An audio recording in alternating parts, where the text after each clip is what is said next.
If you live in Northern Macomb County and parts of surrounding St. Clair County, like Washington Township, Lennox, Ira, East China, and into Richmond, you've heard the same sentence in 10 different ways from 10 different sources at this point. Hey, they're thinking of putting an AI data center over there. And the reactions are always the same. Some people just shrug it off. Others, people panic. And some people say, that's fake news. So here's my promise today, guys. I'm not here to hype you up, and I won't be able to calm you down. I'm here to show you what's real, based on public record, and what's happening in meeting rooms across this county. Because here's the line I want you to remember, maybe even screenshot this. A denial is easy. A moratorium is expensive. Towns don't pause development for fun. They pause it when they feel pressure coming and their rule book just isn't ready. Now, a few weeks ago, Lenox Township put out a statement. They said there are no approved plans for any kind of data center. Okay, it's probably true. But then their board agenda listed a data center moratorium resolution. And that is not the behavior of a township that thinks, hey, there's nothing to see here, folks. That's the behavior of a township saying, we need to slow this down and write rules before someone who knows what they're doing shows up with the right paperwork. So today, we're going to connect 3 pressure points locally. First, Washington Township, where we already saw a packed meeting room. And in the Romeo area, where people are completely confused because the decision lines aren't obvious. And in Lennox, where the moratorium tells you more than the actual denial. And then I'm going to explain why parts of St. Clair County could probably be next. Not because I'm claiming a secret project exists, but because the pattern doesn't stop at county lines. But before I go any further, quick little transparency. I'm using public record agendas, reporting, and official statements. I'm not in backroom conversations, so I'm going to keep this clean. There's no speculation here. I'm telling you what we know, what we don't know, and what to watch next. And you guys get to put all the theories in the comments below, okay? So first, let's kill the biggest myth. A data center is just a building. No. A data center is a behemoth of a utility customer with walls around it. It's not the architecture that actually changes the community. It's the demand on power, water, roads, and the nonstop 24/7 operation. That's why these projects cluster around the same 3 things: land, power, and permission. And also cheap land, scalable power, and a local process they can actually get through. All right, now let's talk about what actually happened in Washington Township, because this is where the story stops being abstract. On December 11th of 2025, Washington Township had a packed hearing about a proposed data center. The proposed site was along 32 Mile Road on the corridor between M53 and Powell. Here's what matters. It's in that corridor of 32 Mile Road near M53 where the land is actually big enough for something that huge.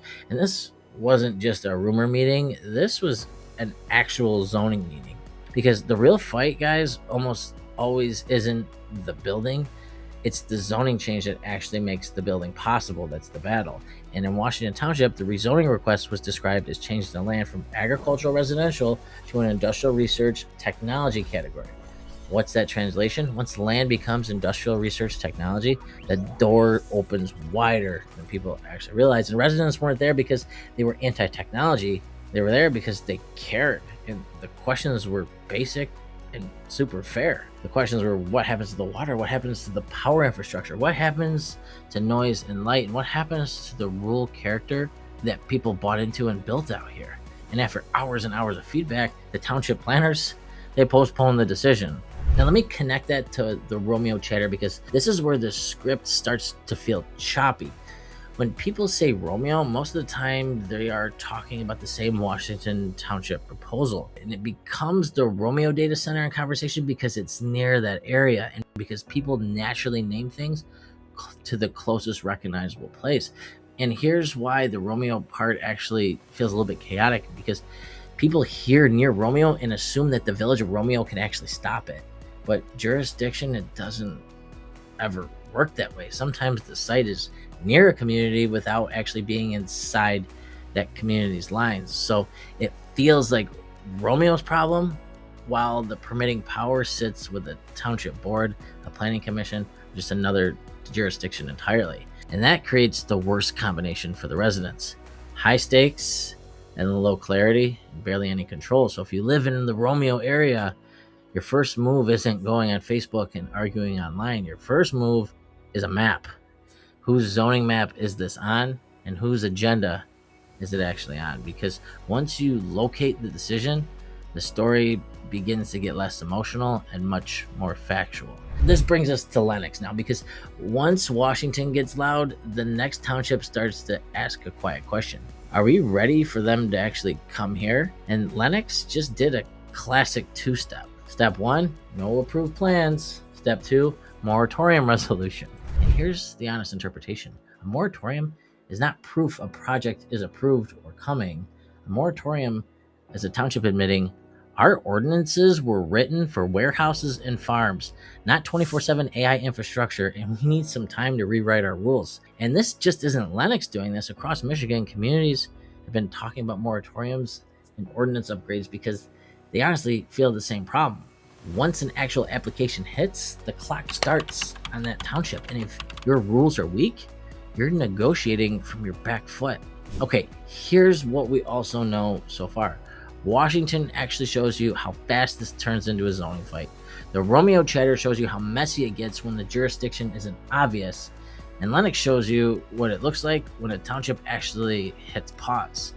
Now, let's actually talk about rules, because this is where most of the public advice is actually trash. People just say, well, we just ban them. Well, many communities can't simply outlaw a use if zoning and legal standards allow it. That's why the smart move isn't always ban. The smart move is write an ordinance that protects people and makes the project pay for any impacts. And here are the 7 rules that decide whether a data center is going to be your neighbor or a long-term quality of life problem. And seriously, take a second and screenshot this or share it at this point.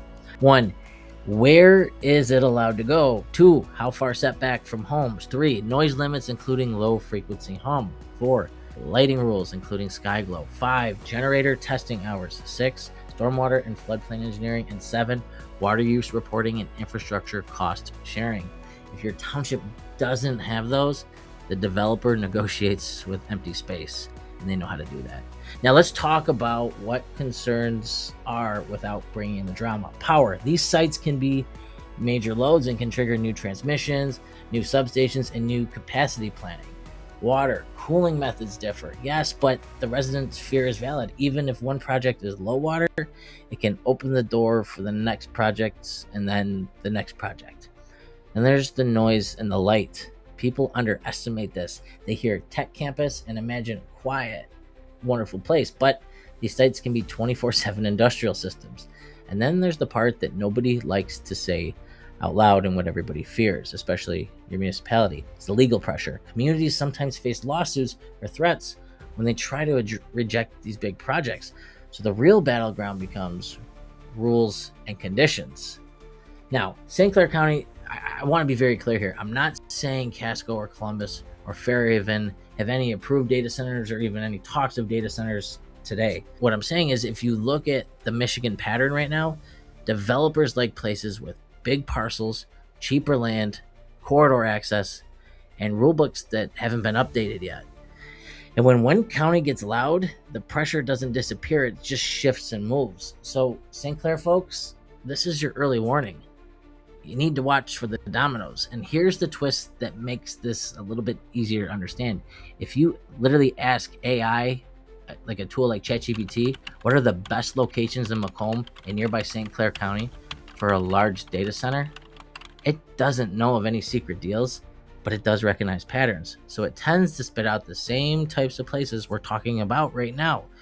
Rural, big parcels, utility adjacent areas, not because it's proof, but because the logic is predictable. Use it like a flashlight, not a crystal ball, guys. The proof is always in public record, and I want you to understand the domino test. If you want to know whether a data center story is real before it actually hits the news, watch for these 3 dominoes to start to fall. Number 1, rezoning from rural agricultural to industrial technology. Domino 2, a moratorium or a text amendment to your zoning. And domino 3, utility talk. Power, water, sewer, substations, transmissions. Those show up before the pretty renderings. Now, quick community pulse check, guys. I'd like you to comment one word. Yes, if you'd like the township to block these projects. Comment rules if you think they could happen, but you want to have some hard limits. Comment info if you want me to keep digging, and pin any of these documents as they drop in the comments below. And here's the last thing, guys, just before we conclude this here. This video is part of a series. If you haven't watched the landfill video, please take a second to watch it, because it explains why this big infrastructure tends to attract more big infrastructure. And then after this video, we're going to go back into Chesterfield on the Salt River Golf Course site, because the fight there is the other side of the coin: land, infrastructure, quality of life, and who gets to decide what our communities become. Take a second and watch that video right after this one.